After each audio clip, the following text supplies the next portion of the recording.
kubanga House of Prime Ministers International wagenda kuba wagale for 32 days. Kubanga kyatandikiddewo with immediate effect. Naye ennaku zino zijja ku revisingibwa okusinziira ku 32 bazibala from Friday. Anti bano babaze ezabano amasenzo gabadde 30 from yesterday. Katwana batandika Friday ba 32. Ate kitya? Yes, amasomero. Abatandika Friday beba 30. Olwokuba bano batandise with immediate effect beba 32. Yes. Ontegedde? 32 days nga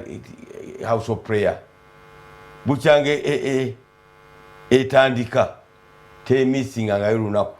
ne ku lunaku lw'akalulu lwali bamugamba musumba leero ngeri abantu batono tewandigenze yagamba tokiddangamu tateri wagenda kuba owagale wona bade bagamba tugamba leero House of Prime Ministers International omusumba yennyini agenda kubanga tukyalira wano tugenda kuba tulinayo kuva kusaawa emu n'ekitundu agenda kubanga atotola ensonga ngabo ziri ate twagala ajje wano mu studio tetwagala akolereka nga bwe yakola luli nga bw'atera okukola twagala ajje wano mu studio tumubuze kiye kanemu kanabbiri kafumba mwanyi katta konkome tuwe omuntu oyo Fedi. Dr. Sam wa Mukama n'ayamba akola ekyokunywa kya Mukama n'ayamba. Ekyokunywa kino eno kigula nusu lukumi lwokka olwa Uganda ng'okifuna ku dduuka eryo erikuli okumpi oba supermarket yonna ekuliraanye. Kati nno ne mu kikuubo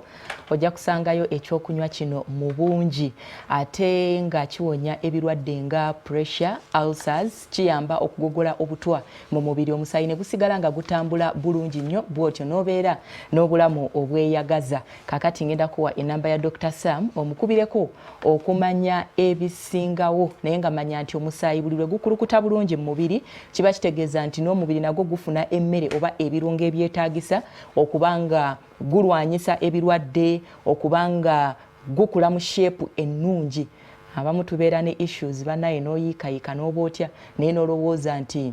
miracle nene nnyo yeetaagisa okuteerera nedda. Weetaaga bwetaazi kyokunywa ekigenda okugogola omubiri gwo bw'otyo osobole okuba nga oyina obulamu obweyagaza. Ennamba esooka eri 0757 56 0047 ate ennamba ey'okubiri eri 0780 17 416. Oye Dr. Sam n'ayamba owa Mukama n'ayamba Healthy Products bujulizi bwa kanisa eya House of Prayer Ministries International obulabwako lwaki nkikkaatiriza era ntero kiddamu kubanga yawulira kigambo ekyava mu kamwa k'omusumba Lozias Bujingo ng'omwoyo omutukuvu bwe yali akitadde ku mutima gwe n'akissa mu nkola okukakkana ng'akulaakulanye ekyokunywa kye kiri ku mutindo kyakakasibwa ekitongole ekivunaanyizibwa ku mutindo ekya UNBS. Okay. Amole ageberumade era gakyajjuddemu kigambo kimu kyokka coronavirus. Ono akwatiddwa gye buvuddeko waneno mu ggwanga lyattu Uganda ab'ebyokwerinda poliisi eriko omusajja gwe yanyweza ono mbu yagenda ewandegeya n'agula eddagala ye ate bwe yadda gy'abeera ne muwala we ne batandika nti liwonya COVID-19 naye kaakati ono ow'eggwanga erya Rwanda era musawo wa omusumba yagambye agenda tuwa wano obutesitinga temperature biki naye nalabye igulire baddirabye kuge Kenya gaba kuto muyindi gadi gafe waliwo ne gwe bakutte ne batta e Kenya bamususpecting nti alina corona awo ne bamukuba ne bamutta kati stigma ate eri mu kirwadde nti abantu tubagala kusaanyawo obusaanya Uganda oli bamusaza atunda testing equipment enfu nga natadde n'obulamu ku radio wasigaddeyo ntono sitooko ze ziraga nti yali alina 10 basanzewo 4 tegeeza 6 yabadde alutunze yalutunzeewa atuwa ku ssente ezo okyebati mubabuuza oba abaagala abukimeyo kati bali balina okusooka n'okukebera byabadde atunda byo bituukana n'omutindo byo biri bitya kubanga ekirwadde kino kizza ne stigma y'amaanyi mu ggwanga erya Liberia president walyo ono yali omusambi w'omupiira George Weah kyeki yakoze ate omukungu bwe kyamukutte yamugobye bugobi kati nga bala nti cabinet ya Uganda n'aba ku minister akwatiddwa ekirwadde mu kifo ky'okumuyamba yamufuumudde bufuumuzi kizza ne stigma ey'amaanyi ate etayamba ndowooza kubanga ekikkakanyamu. South Africa waliyo ababadde akabinja k'abavuka kagenze mu bitundu ebyenjalo nga kabajjako ssente. Olete ssente zamulina ezo zezigenda basiga coronavirus. Obusente obukadde bwadde mu bantu nga weefudde ebbanga ne bazibajjako abantu ne bawayo ssente enkadde zezigenda basiga corona. Kati olaba nti abantu bakozesezza embeera okudupinga populations zaabwe ez'enjawulo. Africa maalo, Africa butasoma, Africa busiru, bugwagwa, lwaki tubibwa bannange mu bye batugambye president bye yayogedde mulimu ekyokuyiga okukozesa smart money. Nyonyola smart money. Online. Esente zino ebintu obigulira ku online. Sikuka. Ne obutakwata cash. Mobile money on smart card, visa card zezo bikyebyo fucho gena ne hard cash ono hard cash ava mu galuza fede nazwa mu basi wi ngegenda mbarara ezibadde ku mache Kampala mu nsawo zo mu China ziri mbarara kusawa 8 zirukinga very innocent tukozese tugula omugati ontegere kigamba therefore you can avoid using money nga sene mutega ku simu nogenda oli akutunza nomugamba mpa mobile number yo abamaduuka tiwaliwo trick olijanza kukola ntegereka kyengamba ti abantu bayinza okutya nti abadjantu bajja tubbira munedda sene message mala kuvuga twin kasa zivuga nti zituuse tanangeri jazijjako ati mpozi n'abasobola okudisinfectinga ebinusu osobola okukifuuyirako n'olyoka okiwa omuntu naye nga obudde obwo buliwo kakati ngambye abasobola kakati bwebanga kisoboka kuba nebbanka lwaki ebinusu ng'ezempapula zo tuzifuuyidde anti zitoba ate tulina kalica ezifunyamu tuti kati oba ozifuuyiddeko nga zitobyetobyemu ate n'ogira n'oteeka muli mujja zikukunulayo nga zigize banka ziyetuwera mu mugundi mu mpapula obwo nemanya nti guno omutwalo n'omuwa naye musajja mukulu ono omusawo omunyarwanda oba muganda traditional healer musawo wa Kinansi ayitibwa Reverend Ndyamyabere ye yakwatiddwa era nga agenda kuvunaanibwa omusango ogusookera ddala obtaining money by false pretense kwefuula kyatali mu lukujjukujju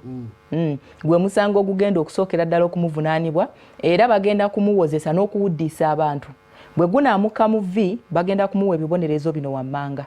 bagenda kumusiba emyaka egitaka wansi w'esatu naye nga basuubira kumusiba myaka 5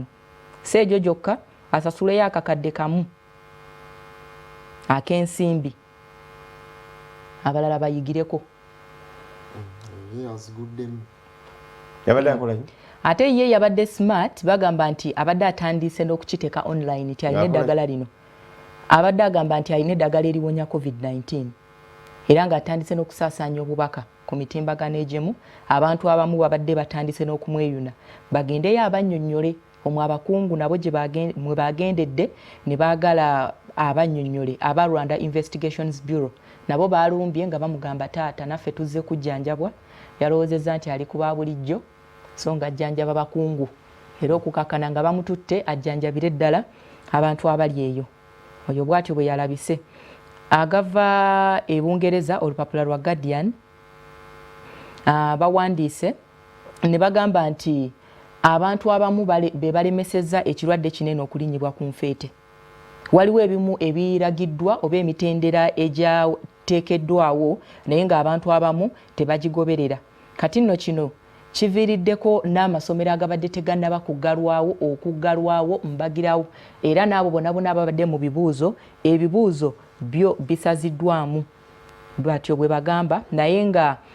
Mwami Boris Johnson yagamba nti agenda kuba ng'ayongeramu amaanyi mu kukubiriza abantu okwekebeza era nga tageti ye agamba nti wakiri olunaku abantu 2.5 be baba bakeberwa ng'ekirwadde kinene ki COVID-19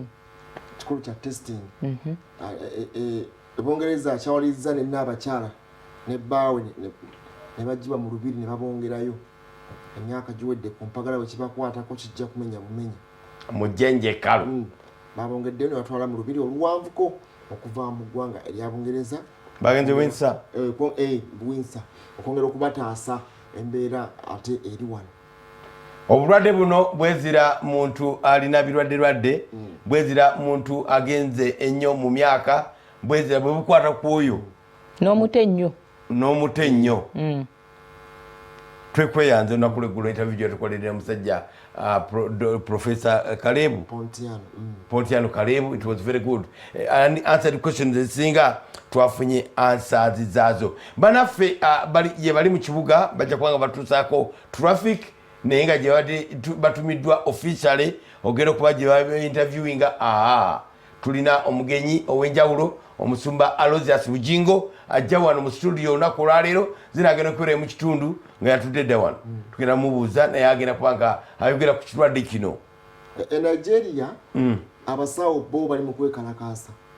badduse mu malwaliro galina abalwadde aba coronavirus lwa butabasasula. Ate ab'Ekenya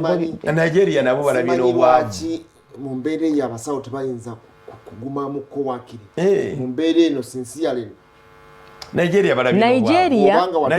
gye buvuddeko be bagamba nti baali bagenda China then obulwadde bwali China n'awalala just babere ba volunteers oba okujjanjaba ekirwadde kino kati lwaki bwe kibanga kituuka mu ggwanga lyabwe ate beemulugunye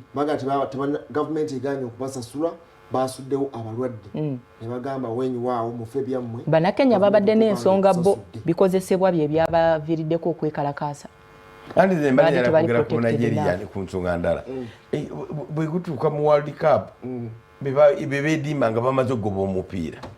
mukubya omupiira mugenda mu last 18 mu last 16 ate ne ffe malutwala awensi zaffe era ffe ate nga basajja bagagga. Nigeria is one of the rich countries mu Africa eyogerwako lya bukasi bamulina batuliswaziza mu kizibu kino coronavirus yetakomyawo atambudde Zimbabwe munaffe Ramaphosa nedda president wa Zimbabwe ono Crocodile yasazeewo eggwanga n'aliteeka mu mbeera eya emergency tebanafuna mulwadde n'omu naye yagambye nti tuteekewo essaawa ey'akazigizigi okuteekebwa. Owe Liberia yataddewo kafyu mumwamusumi mawulire waliwo abataddewo kafyu essaawa 12 nga 12 buli muntu atali ku kkubo bakusibirayo bw'oba osigadde obeerayo oba tonnaba kutuuka gy'obeera sigala wooli essaawa 12 wezikusanga ez'akawungeezi ne 12 endala wonna wonna we bakusanze kafyu. abaluddewo mu Republic of Uganda kafyu tumumanyi kafyu bagamba nti atandika ssaawa 12 mwenna ekibuga muteeka okubanga mukyamusi muyingira nankoko. President Donald Trump teyejjusa kuyita bulwadde buno China virus. Babadde bagamba nti mukulu tekwabadde kusosola okwo tekwabadde kuyisaamu maaso sikulengezza oba si kiyagambe nedda amazima gogoogerwa. Ekirwadde kino kyava mu ggwanga erya China ne bakitusiiga n'abantu abalala. So we China virus amajego agaluna buli munsi gegakitambuza nagamba tukukwe kumanyira kati ate eyo estigima gye mutandise bonna beddiza Jinping yamuddiza lagala nedda ssebo kino si kyaffe kirekanga kirwadde kifuuse global bakikola mu ngeri emu oba endala waliwo kibali baagala okubanga bayituusaako mawanga ago abiri buli omulowooza alina kye yali ayagaza munne nabeera nga ate batuteera akantu akazibu ennyo akatadde ensi nakubunkaka naye waliwo essuubi kati nti vaccine eyo etandise okuba nga egezesebwa mu ggwanga erya China ne mu America eyinza okubaako amawulire amalungi geereeta okuba nti basobola okubagema placebos ezo zebatandise okuba nga bagezesa kubanga tebakuba kawuka kennyini ako katandika okuba nga tekasobola okulwanyisa okugema bwe kati okubeera kati bagamba nti mwangeme keke baera bakukubamu omubiri ne gugetinga used ne kuba nga tokyakatya akalimu kabeera kalina okujja abantu osanga nyo ne bagamba negwe ensiri zikuluma omusujja ne gutakwata kubanga zibeera gwakwatako ne bakujjanjaba kati ate zisigala nga zikuluma kandi zifuuka nga zibanga kantu kakutakudongerawo obugizi bwoti n'oguba emirundi 26 gyotugambye gyetuleetakula sinagiwe tomanya nti bwoba weetakula tomanya wekwata wekwasimaasi mirundi 23 26 tugenda obano ngo weta kudde nkaaga mmwe ngenda baba lesaawa eddako nkaaga mwenda ssaawa 3 zetubeera wano zetwekwata mu face. Okay, mpegulire ddala bwe libaayo. Wano waliwo misinformation eyaweebwa abasawo abamu mu ggwanga eri Amerika. Abamu abasawo abajjanjabi n'abasawo bakubirizibwanga mbu okugenda ku mirimu bakakkalabye kubanga bo bali tebalina mbu kirwadde kinene kya COVID-19. Kati ne bakubirizibwa mbu okugenda bajjanjaba abalala kubanga bo baali balamu. Naye kaakati kiteeberezebwa mbu ne bano nabo bayinza okuba nga baleeta obuzibu. Ensonga gye bawadde kwe kuba nti abalwadde abamu tebalagirawo bubonero okumala ennaku 14 zino ze babadde nga bawa abantu okuba isolated. Kaakati ekibuuzo ekiri muneeno bano nabo bandibanga balina contribution nene gye bakola ku kirwadde kinene okubanga kyeyongera okusaasaana mu bitundu ebyenjawulo mu ggwanga eri Amerika kubanga balinganga babatambuza abajjanjabi n'abasawo okuva mu kifo kimu okugenda ku kirala. Waliwo abamu abagamba nti n'abasawo bano bayinza okubanga basiiganga abantu abalamu be baleese okujja okukebera ate ng'avaawo mbu ng'abujje ku musawo ate ye n'agenda nabwo kati mbu kyandibanga kyekyavaako obuzibu kubanga newankubadde ab'eŋŋanda zaabwe n'emikwano nti balina ekirwadde kino naye nga bo tebanaba kulaga sayinizi nti isolation eyakolebwanga ku b'eŋŋanda z'abano ng'olwedde balina ekirwadde tebalina garanti nti bano baali tebannaba kufuna okusinziira ku bamu ab'ebyobulamu ababadde balabirira abalwadde abafudde kyekiviiriddeko baneeno okugamba nti eyo yali nsobi y'amaanyi nnyo okukkiriza abajjanjabi n'abasawo abalina abalwadde nga baŋŋanda oba mikwano gyabwe ku kirwadde kineeno ekya COVID-19. Kisoboka singa mba mulemereddwa okumalayo ba suspects bonna okufolowinga bonna abantu abalina contact n'omulwadde oyo okubamalayo. Omuntu asobola okusigalayo naye nga ayinako akakwate mulwadde. So babataliza signs ez'enjawulo muyinza okugenda ate okumulaba okufuuka suspect ng'ate alina baasiza abalala ena abangi. Abeera suspect omu ate nga alina following endala naye nga temwasobola kumuzuula nti yaliko noono. Kati bagamba nti omuntu abeera atuuse bamanyire ddala wa gy'avudde ensi gy'ayitiddemu watuukiddewa. Waliwo nze bwe nabadde we byabiviiriddeko ensalo zagadwa. Tezazigadde. Ensalo zasigadde nzigule bulungi. Naye abava kuno kakati abava ebweru waliwo ebigambo bibiri ebitaategeerese bulungi oba ebibuzaabuza abantu. Pulezidenti yagambye tubaaninze baani kuwera baani kubeera kuwera naye n'agamba nti okuggyako nga munnayuganda ogenda mu nsi zino category 1 ensi 16 ezo ezirimu ekirwadde ennyo awo bw'oba ogenda nga togenda kudda mu nnaku zino asatu ogenda kati n'abali mu nsi ziri bw'oba ojja kuno naye ng'ojja kukkiriza okugenda mu mandatory isolation ennaku 14 byampaka si byakyeyagalire. Luli ennaku zino ez'ogenda mu karantini zibadde nga muntu yazeetegekera. Mwana kategori esooka era gwe weesasulira buli kimu. Kyengamba luli ekibaddewo kibadde nga ogamba nakadda n'ogenda mu self isolation n'ova mu bantu kati kikukakatako. Mu nsi za category 1 president ze yayogeddeko kuliko Italy, France, South Korea, China, USA, UK, Netherlands. UK abasinga tebagiwulidde. Bungereza. Tuna ba brother bafanja abali kuno nga bagenda kuddayo tebabaganye kuddayo. Naye oba togenda kudda. Genda naye nga todda. Munaku zino. Muzine ennaku asatu. UK genda bw'oba oyagala okuvayo jangu naye nga as long as okkiriza kutwala mandatory kyabuwaze. Ne tusasula ne ssente. N'osasula ennaku 14. Sente meka buli kiro. Babadde bateebereza nti naddala zinene ez'entebe ze babadde baliyo wakati wa $10 ne $15 ekiro kimu. Mu nsi mulimu USA, UK, Netherlands, Sweden, German, Norway, Australia, Pakistan, San Marino. President gye yagambye nti eyo tagiwuliranga nako. Ezo ze yatadde mu category 1. San Marino eri ludda. Jimanyi San Marino eri ku side eno eya Indian Ocean.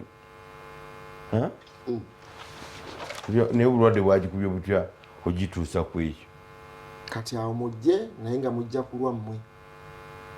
Wakati amba bagenda okujja. Ne President Museveni yakoze ensi y'abanne ogifuula naye kye bamukola ku nnyonyi bagamba nti waliwo yasangako Bill Gates n'amugamba President of Uganda. Ate ng'eri mu America ba President ne company nene kati wano omusumba bugingo yandibadde President Salt Media. N'amugamba a company dealing in what? Not the company, it's a country. With 40 million people. 42 now. Tetujja kugaana byonna byateereddwawo naye nze ndowooza nti Europe singa the reverse yebaddewo nga bafa ennyo bali Rwanda ngeza bugeza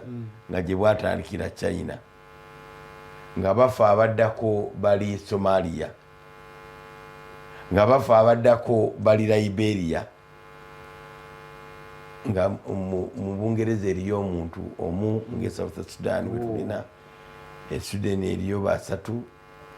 nga fe tugenda eri nga kyali kiri eno sikiwa nti Bungereza yandigaddewo ezensi zandigaddewo lockdown. I don't think so. Zalikoze strategies ez'enjawulo zaali tuyambyeko buyambye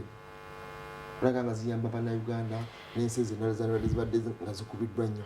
naye Africa yo yerwanyeeko erwanye sincerely kubanga bwekibanga kyatandika mu Egypt yo ndowooza si gye kyatandikira mu Africa. Yes mu Africa kyatandika mu Egypt naye ndowooza kati erina abalwadde nga 126 naye ng'atamanyi Egypt erina conditions nga bwolaba ez'Ebungereza nabo balina ka winter akanyuguga ne South Africa kyekimu. Rwanda ne Kenya zisaategedde. Rwanda, Kenya, DRC, Tanzania bagamba nti abo bo bajja nabo important bali bagwira abatujjamu kubala ne munnansi wa Kenya naye era yali yatambula butambuzi n'agenda okudda yafudde tenaba kufa. Kenya tenafiirwa kufiirwa ne Rwanda tenaba kufiirwayo. Egypt yakafiirwayo ndowooza 5 ngo Sudan yafa wa Sudan yeyo twamukubirawo n'afiirawo. Tulina okusuubira kwonna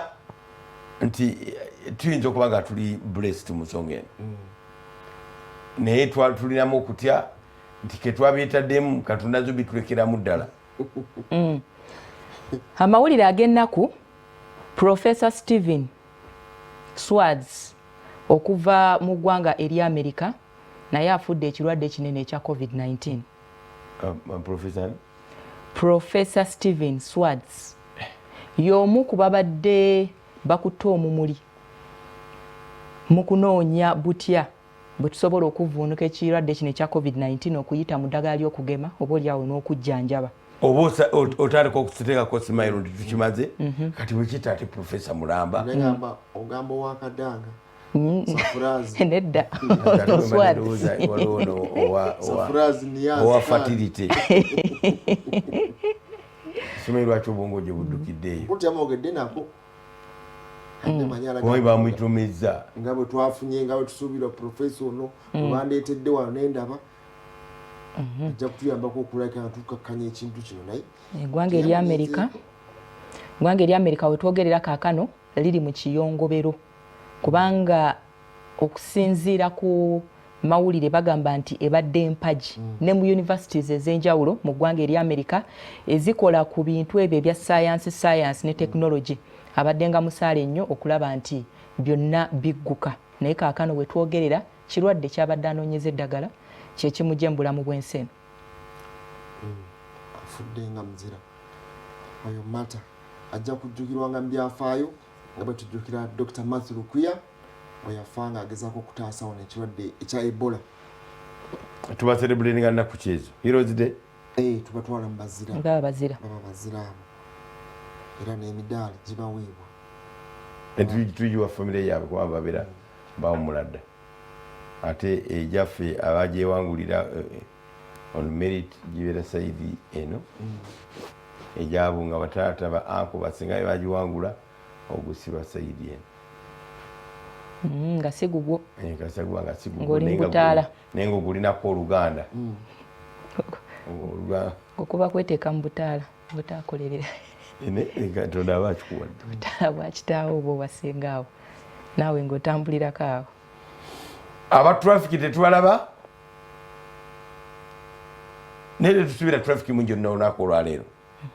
Ate agera kugendera even mo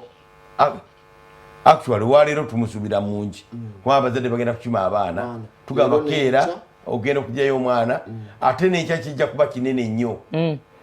Kuba yensale.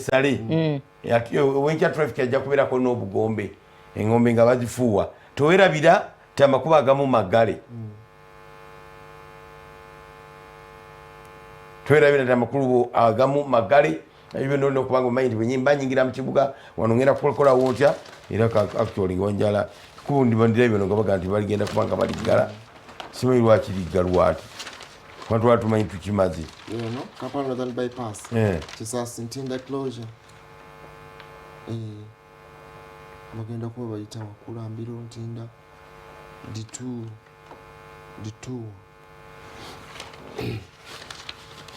kubanga ekyusa wano esoma omutwe ogulu tegere kye batugamba Kampala Northern bypass Kisasi Ntinda road bagenda kuligala the Uganda National Roads Authority esoma Uganda National Roads Authority and the contractors communicating an important announcement to the public and road users of Kampala. We are proceeding with the construction of the future Ntinda interchange infrastructure at Kampala Northern bypass, which will require the closure of the current Ntinda Kisasi Road near Ndere Cultural Center. As of the week of 23rd March 2020, for a period forward, the traffic in the area of Ntinda Kisasi Road near Ndere Cultural Center will have access to a detour road to maintain traffic flow. Traffic coming from Ntinda town side going to the northern bypass or Kisasi or the other way around will use a constructed detour road to access northern bypass and consequently access Kisasi. Tubuulirewo bulungi. Abava Ndere Center nga bw'ogiraba wabaddewo akakajja okubo lino nafuna opportunity nafuna yakakisa so opportunity navugako kukuba eryo over the weekend ate navugayo kiro tutegeragana bw'oba tewasoma mmotoka ng'obulabubuzi wakyuka olina okusoma bisayinizi ebikulagirira kati ate kirabika we bwongedde awo wennyini okukyusa eri junction eya Ntinda interchange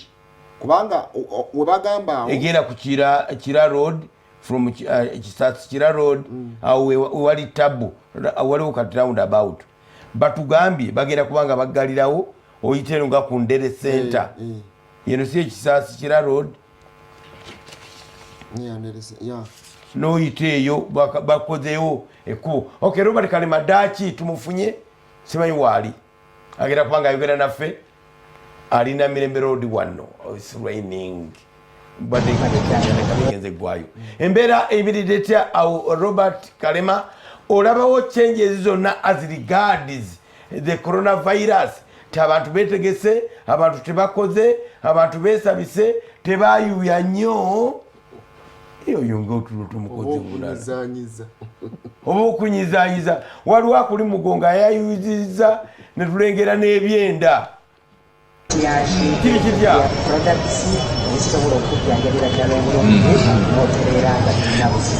Okay, neyanziza nnyo neyanzege bananga bali mu studios omwami Charles James Senkubwe na Bwire Fedde ne Muhammad Omala mwebali nnyo mwebali ddala banafa batukeereddeko ku Soul Television. Tuli mu kuna Mirembe Road mu kibuga wakati kubanda Mirembe Road muwanvu viira ddala waggulu eri ewabakuli okutuukira ddala wali ku Mini Price ne Lumu Street n'atandikirawo naye ku nsonga eriwo mu ggwanga bw'obanga olaba akabulipagana katera okubeera wansi eno mu downtown leero kanjawulo leero si bwe kiri era kansooke mpa omwami ono ebya coronavirus wabitegedde bulungi nabitegedde bulaza kaakati amateeka ge babateereddewo galina okugobererwa akunaaba mu ngalo gwe ku piki ono olinawo enteekateeka ey'okuyambako abantu abo bagenda okugirinnya okubaako n'engeri gye banaaba muganda wange sirina entegeka yonna wabula nze wendi nga wendi ajagwe ntwala okukolola okwayuyayuya babagambya ojja okufeesafeesa mubisaleko enkola eyo olaba otya? Enkola eyo kale omuntu tosobola mukana kwayuya naye omuntu ngangu omuntu omwana yatugambidde aweebereremu olina kwebereramu mu mbeera zo oba ogenda kwayuya olina mumwa oteekawo akatambala noayuya oba ogenda kukolola oteekamu akatambala ku mumwa nokolola ogamba kwebereramu ensonga enkulu mabegako wali oyayuyiza naye nga tokikoze newankubadde embwa okitegeera embwanga egasokogegira neyayuya ku kyentambula ey'olukale mwe babawadde omukisa ogwo okusigala nga mutambuza abantu naye nga mugoberera amateeka g'abasawo mwenga ababoodaboda mugenda kikwataganya mutya kuba namwe tubabalanga ntambula ya lukale anti kati ekirinaffe tulina kugoberera amateeka g'abasawo kubanga abasawo babeera bamanyiko okutusinga ffe era bagenda kiyogera olede kyebayogera kibeera kiyamba ffe era tulina kugoberera entegeka y'abasawo mbobo musabaze kale basawo nga bwe bagamba tulina agendera awo bwe bwatu ku siteegi zammwe ez'enjawulo munaateekawo obunaaba mu ngalo webanga tukwataganya tujja kikola bulaza kale webale nnyo obalira ddala linnya linnya Osinde Ronald. Osinde Ronald webale nnyo obalira ddala atulaba ku Soul Television njaga kutegeeza nti wansi ku luguudo luno olwa Allen Road w'entambula yakalubyemuko naddala gwagenda okuba ng'otambuza ebigere olw'ensonga nti walegamawo amazzi amayitirivu newankubadde no waliyo omwalo omunene ogw'Nakivubo naye amazzi galegamawo kati entambula nebeera nga nzibu kugwa atambuza ebigere naye nga b'emmotoka eyo kati wanuwe batambula te maaso waliwo kasasiro muyitirivu tugenda kuba nga tubikulaga ate nga ne waggulu eri ku kizimbe wavaayo amazzi wansi waggulu ne gakuyiikako singa oba toweteeseteese bulungi oyinza okulowooza nti ebyo tebiri mu kibuga Kampala wakati n'ebiri mu kibuga Kampala wakati nalwekito banaffe balina okuba nga babitereezaamu naye enjawulo weeri ddala newankubadde nti amasomero agamu bazze ne basomesa abaana naye nga bw'oba ng'olabye kalipagana katera okubeera wano mu biseera bino ssaawa emu ssaawa bbiri tekinaba kubeerawo ekityo mpozi oyinza okugamba nti engeri enkuba gye badde ng'etonya naye bw'oba ng'otunuddemu wo waliwo enjawulo etandise okubeerawo naye nga tetunalaba ku banaaba mu ngalo taba wasitotya munange tajja kusobola naye nga bwe mbadde nkutegeeza nti bw'obanga olaba enguudo zino ze zimu ku nnyungiro ezireeta abantu abangi John Seba Kizito Road nalwo bw'obanga olabye embeera etera odubeerako si eyaleero waliwo ddala enjawulo nene ate era bw'olunatuukira olunaku olwokutaano nga ebiragiro ebyayisiddwa bigenda bisibwa mu nkola ojja kulaba nga enjawulo weeri nene ddala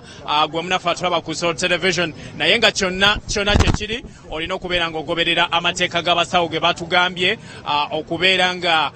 mu kukolola ofuba okulaba nga tolwaza balala tokololera mu banno olina okubeera nga onaaba mu ngalo ng'ekimu ku kyokulwanyisa obuwuka naddala obwo obutambulira mu ngalo kuba kana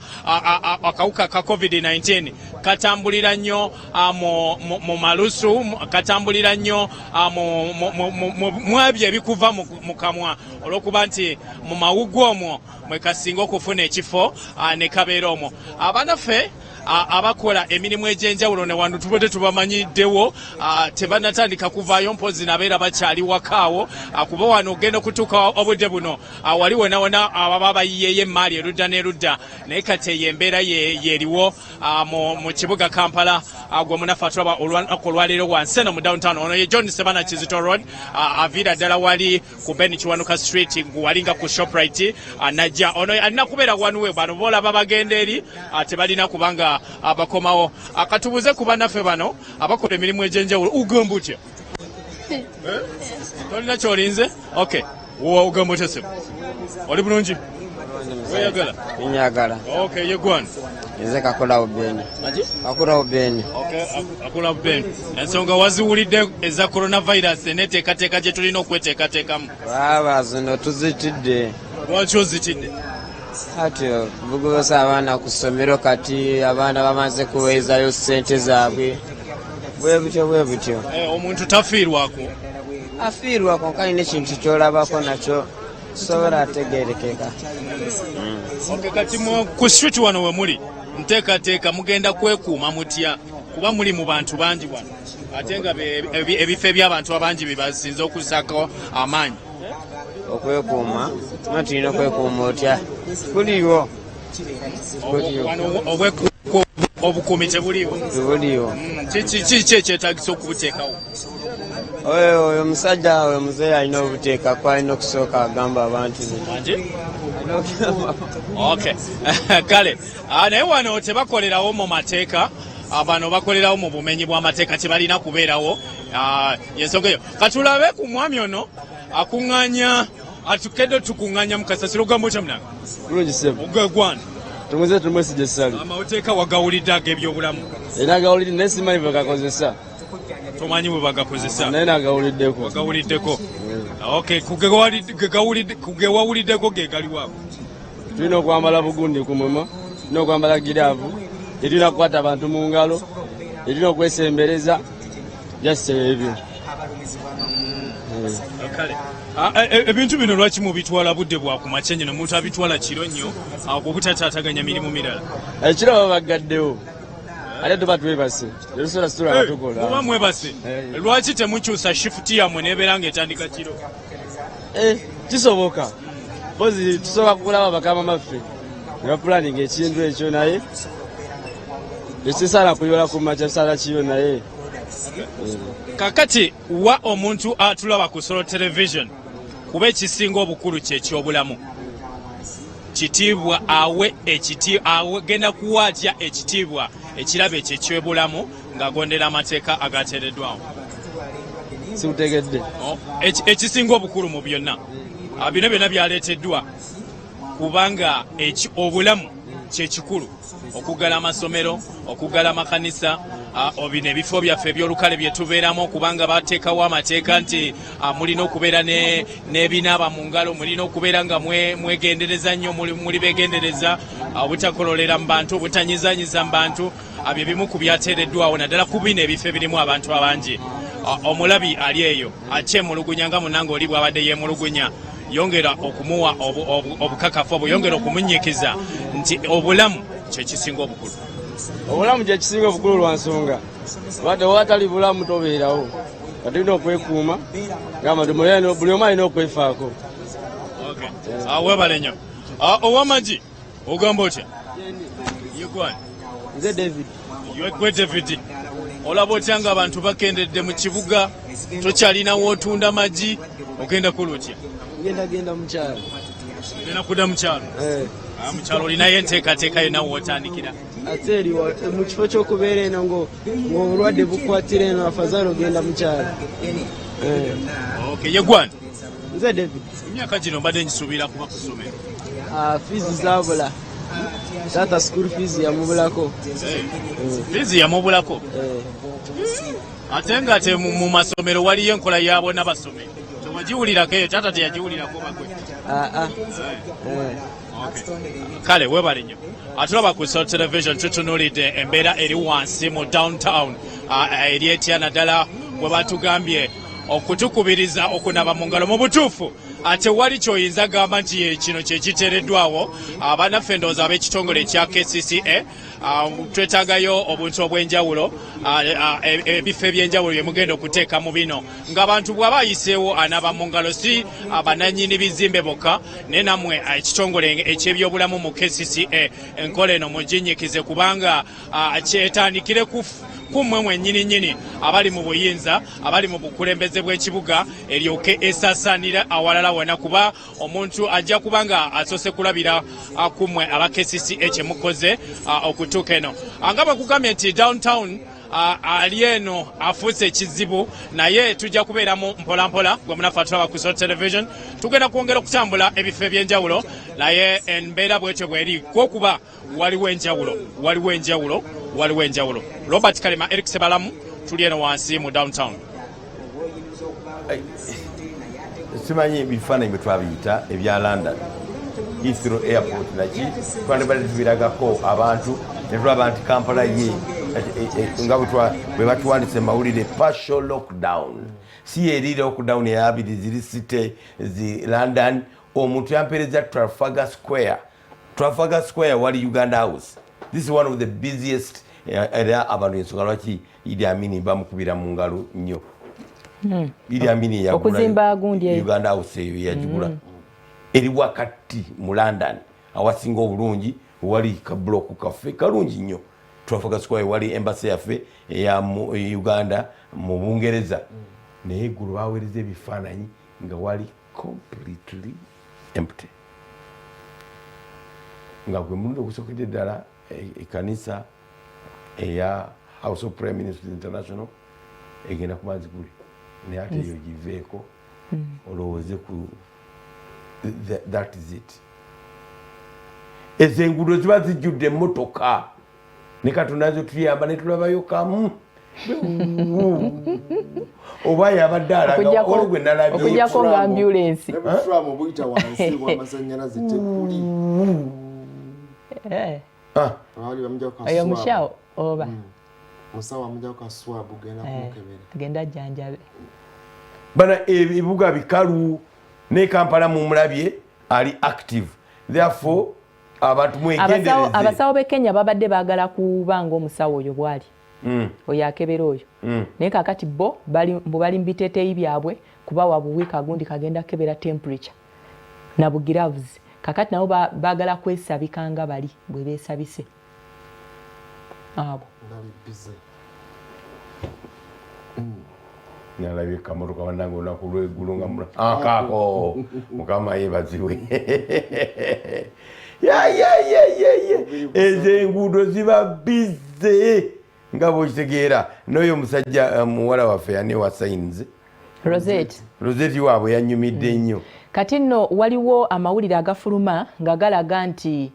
abantu abaliko aba special needs groups zonna bagamba nti bo okusomesa online abamu ku bo balekeddwa ebweru baagala gavumenti ebeeko ne kyekola ababungereza ne mu ggwanga eri America nti amasomero bagaggaddewo abaana babasomesa online. How about the blind? How about the deaf? Waliwo embeera nga tefevalinga mwenna nga inequality ejabayi coincidence nti kize bwe bakolera kikati je musira kino kuba tebajja genda batukako okubalaba bwe batukubatukirira brailles basomera ku brailles bamuzibe naye kati bagenda bakola batya mu ekyo kye baagala gavumenti etakula omutwe esobola okubanga nabo ebafaako kubanga bo babeera bafiirwa ate nga bali eri bannaabwe bo bagenda mu maaso n'okusoma kakati balabawo obutali bwenkanyaawo naye wano tusobola okusomesa online mu Uganda anti ne equipment tugirina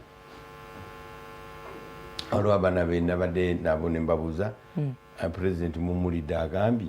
nti muyiga okugula ebintu online nembuza by show of hands bameka bali baguze bana ba university abali baguze ebintu ku online zero anti mwami Senkubuge engula eyaffe wano mala kulaba ku kintu nennamuza nenkikwatako amaaso ne gasiima nennamuza n'onsalirako naye online badictatinga nti 13,000 so nga ate bwe naaba nkirabyeko nennamuza nja kusifisaawo ko ebibiri ngule gundi amajaani abaana banywe cyayi owozirekeeka ogategate eziweza eploti okyalo ogenda nnyo mu ploti ate n'ekirala online enkola yaffe abafirika wetaaga n'ogenda wali eri n'otuukira ddala wali mu woteeri n'osonga ku kifi ky'oyagala oba omutwe gw'oyagala ogw'engege ne bagujjula ne baguteeka wali ezo no ze zikyasinze okukola ssente naye bineeno online simanyi cwi mundeetere kino na kino bagenda okukebera ng'obuntu tobutegeera babuleeta nga olumamu gumu esatu nga bugi babuleeta nga tobulya kati ekyo no kyandibaddeawo naye n'okutegeera ebintu ffe tumanyi nti bw'ogenda mu gundi zaffe zino gamba nti njagala nnyama nsiike naye kati biri eri nabo babisavuwaza nnyo ne bitategeerekeka obudde bw'onaamala ng'obuuza okubitegeera bameka abasoma gundi menuze ezo mu woteeri. Okay, twagala abantu mubeere nga mwegendereza etteeka tolimenya tugezeeko okukolaba nga tusurvivinga guidelines ebatuwadde ebiragiro ebyateekeddwawo tubigoberere tetumenyako nakimu temugenda mu masinzizo wadde kanani amazzi abantu badde baganaaba bulungi nnyo naye wano ku Sowoti tunaaba naye eri abasinza abalala abeewunyisa abayisiraamu tubamanyi ba international bamala kunaabo kuyingira emizikiti asooka n'anaaba wali ku gali agalagiddwa n'anaaba n'amalala bwekiri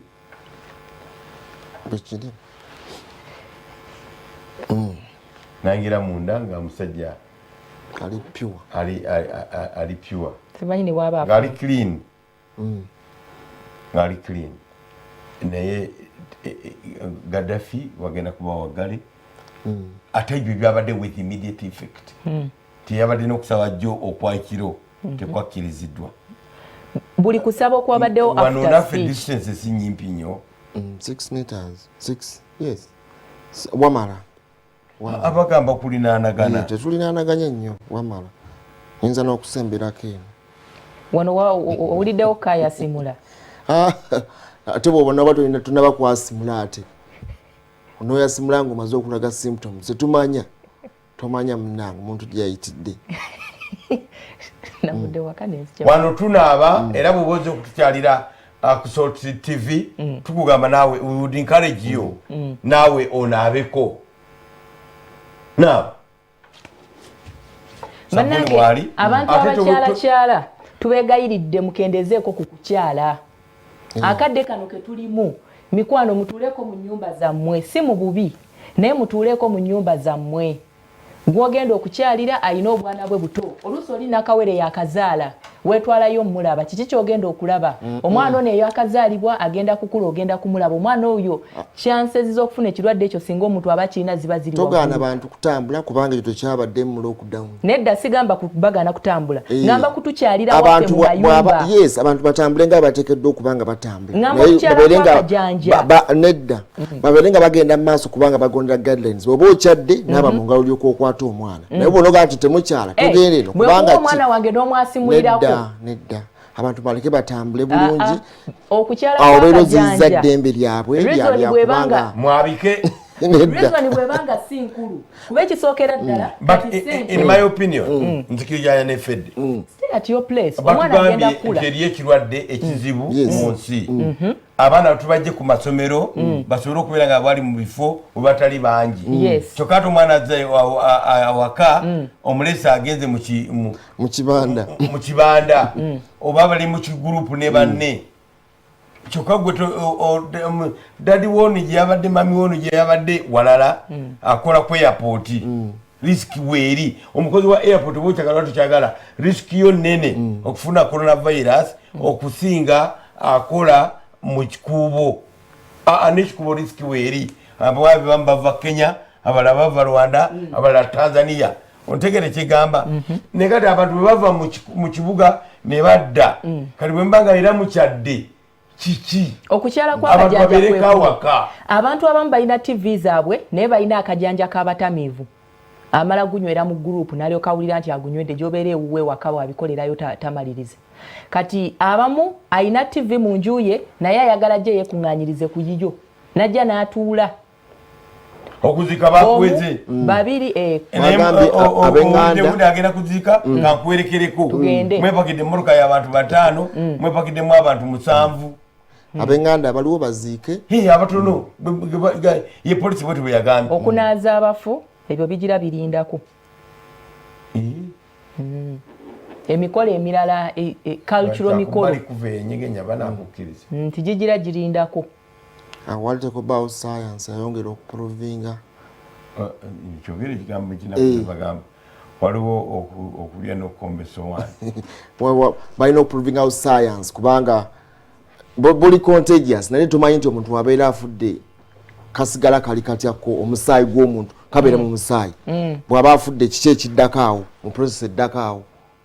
kafa kasigala akyali mulamu okulabika nti kuba tetalinga ebola nti asigala ng'afuumuuka n'agenda nga wadde omuntu agize ate asigala nga oyo risacha gwe watubadde nayo nakuleggulo yabadde agamba kimu nti ebyo tukyanoonyereza byebimu n'omukyala w'olubuto naye tekinazuula oba asiiga omwana ng'omwana ali mu lubuto oba amala kufuluma kuba waliyoko abaana abatesitinze positive. Okay, reka tujyeho mention zino katono ate tulabe bwe tugenda maaso omugenyi waffe alabika okubanga atuuse bagamba teno nti ekyokunywa ekyakakatibwa ekitongole ekyomutindo mu ggwanga ekya UNBS bakugamba teriyo ekyokunywa maridadi sana ekitibwa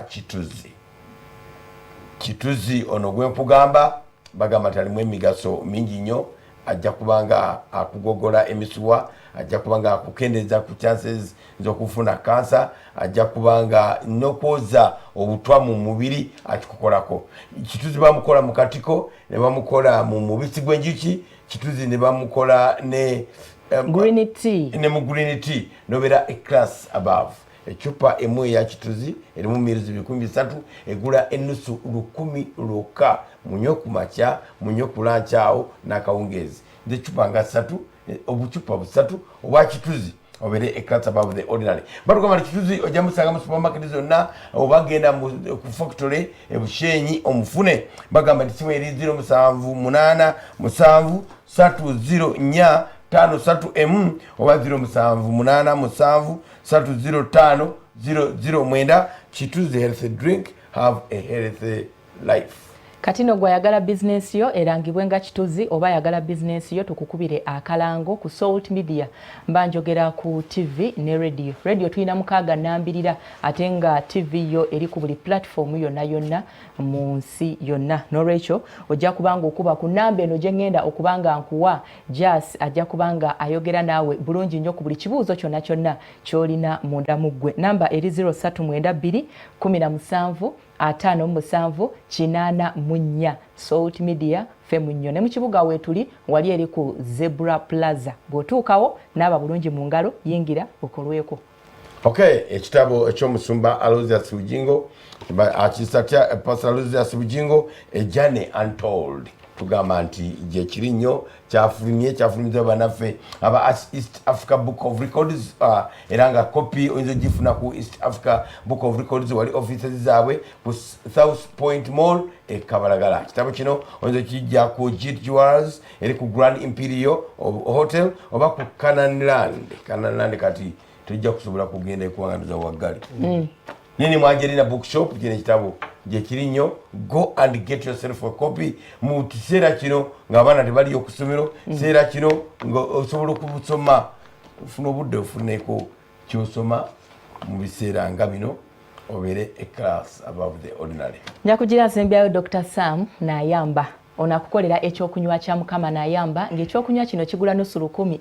lwokka ku dduuka eryo erikuli okumpi oba supermarket yonna ekuliraanye. Ekyokunywa kino kijja kuyambako okugogola omubiri obutwa bwonna bubenga bufuluma olwo ojja kubanga omaze okutangira ebirwadde ebyandivudde mu butwa obwetuze mu mubiri gwo ate gwatawanyizibwa ebirwadde nga ulcers, pressure naawe ekyokunywa kinene kijja kubanga kikuyambira ddala n'okukuuma omubiri nga guli mu shape nga we guteekeddwa okuba kubanga amasavu gaba gamaze okufuluma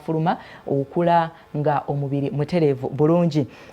Ekyokunywa kineno ojja kukisanga mu supermarket n'edduuka erikuli okumpi nga bwe nkugambye naye kankuwe ennamba eya Dr. Sam ojja mukubirako bw'oba olina kye weebuuza ekikirako oba bw'oba oyagala kufuuka kitunzi oba ng'oyagala kukisuubula mu bungi ojja mukubira ku 0757 56 00 ate namba ya Dr. Sam eyokubiri eri 0780 17 4 Mukama Nayamba healthy products ekyokunywa kya Mukama Nayamba. Okay, tugenda kubanga atumulamu katono bwe tudda tusubira okubeera n'omusumba Aloysius Bugingo nga atubulira service agenda kubanga azikola atya mu bbanga lino ery'omwezi omulamba n'ennaku 2 erateereddwawo Republic of Uganda through His Excellency Yoweri Kaguta Museveni. Tosesetuka tukomawo.